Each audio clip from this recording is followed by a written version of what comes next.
கர்த்தருக்காக நிற்க வேண்டிய நேரத்தில் நான் நிற்காமல் போய்விட்டேனே, தேவன் என்னை வெறுத்து விடுவாரா, கைவிட்டு விடுவாரா என்று கலக்கத்தோடு இருக்கும் ஆத்துமாவே, இன்று கர்த்தர் உங்களுக்கு சொல்லுவது லேவியராகமம் 26:44. நான் அவர்களை கைவிடவும் வெறுக்கவும் மாட்டேன், நான் அவர்கள் தேவனாகிய கர்த்தர். பேதுரு இயேசு கிறிஸ்துவின் விசேஷமான சீஷனாய் இருந்தார். இந்த கல்லின் மேல் என் சபையை கட்டுவேன் என்று சொன்னார். திறவுகோல்களை கொடுத்தார். பிரதான சீஷனாகவும் அறிவித்தார். மற்றவர் கண்களுக்கு முன்பாக இது தேவனிடத்தில் வந்த வெளிப்பாடு என்று சொல்லி மெச்சியும் கொண்டார். ஆனால் பாருங்களேன், இயேசு சுவாமிக்கு ஒரு பிரச்சனை வந்த போது அவரை வெறுக்கவும் மறுதலிக்கவும் சபிக்கவும் தொடங்கினார் பேதுரு.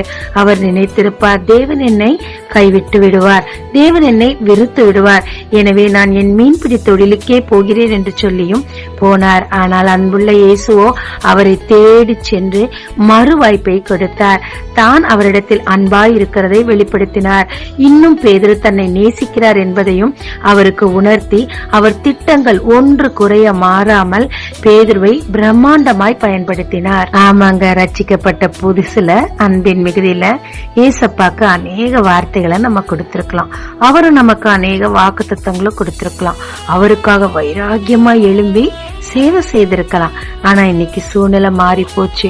திருமணமான இடத்தில் அவரை மறுதலிக்க வேண்டிய சூழ்நிலை. லஞ்சம் கொடுத்தாதான் உயிர் தப்ப முடியும் என்ற சூழ்நிலை. மறுதலித்திருக்கலாம். ஐயோ, ஏசப்பா என்ன வெறுத்துட்டாரு, என்னை கைவிட்டுருவாருன்னு சொல்லி அவரை விட்டு ஓடுறதை விட திரும்பவுமாய் பேதுரு போல மனம் கசந்து அழுது நாம் அவரிடத்தில் வரும்போது இரு கரம் விரித்து அன்பாய் உங்களை அணைத்துக் கொள்ளுவார். ஏனென்றால் அவருக்கு வெறுக்க தெரியாது, அவருக்கு கைவிடவும் தெரியாது. உண்மையுள்ள தேவன் தன் அன்பு நிமித்தம் தன் குமாரனையே கொடுத்தாரு. உங்களை எப்படி கைவிடுவார்? திரும்பவுமாய் உங்களுக்கு வாய்ப்புகளை கொடுக்கிறார். உங்களுக்காக அவர் ஏற்படுத்தின திட்டங்களை முன்னை விட அதிகமாக வல்லமையோடு அதில் உங்களை பயன்படுத்த விரும்புகிறார். ஏனென்றால் அவர் மிகவும் அன்புள்ளவர். அவரிடத்தில் வாங்க அவர் காத்திருக்கிறார். ஜெபிக்கலாமாங்க. நான் உன்னை வெறுத்து விடவில்லை என்று சொன்னீரையா, இத்தனை நாள் நீர் என்னை வெறுத்துட்டீரோன்னு நான் குற்ற உணர்வோடு இருந்தேன். என்னை நேசிக்கும் அன்பின் தேவனே, என்னுடைய கிரியைகளுக்காக என்னை மன்னியும்.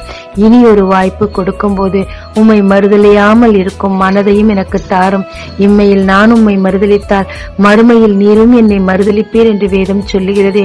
உன் அன்பை நான் பயன்படுத்தி கொண்டு உம் திட்டங்களை நிறைவேற்ற போதிய கிருபையும் பலனையும் தாரும். இயேசு மூலம் பிதாவே, ஆமென். இயேசு கிறிஸ்துவின் நாமத்தில் இந்த நாளில் உங்களை ஆசீர்வதிக்கும் ஜீசஸ் விஷன்.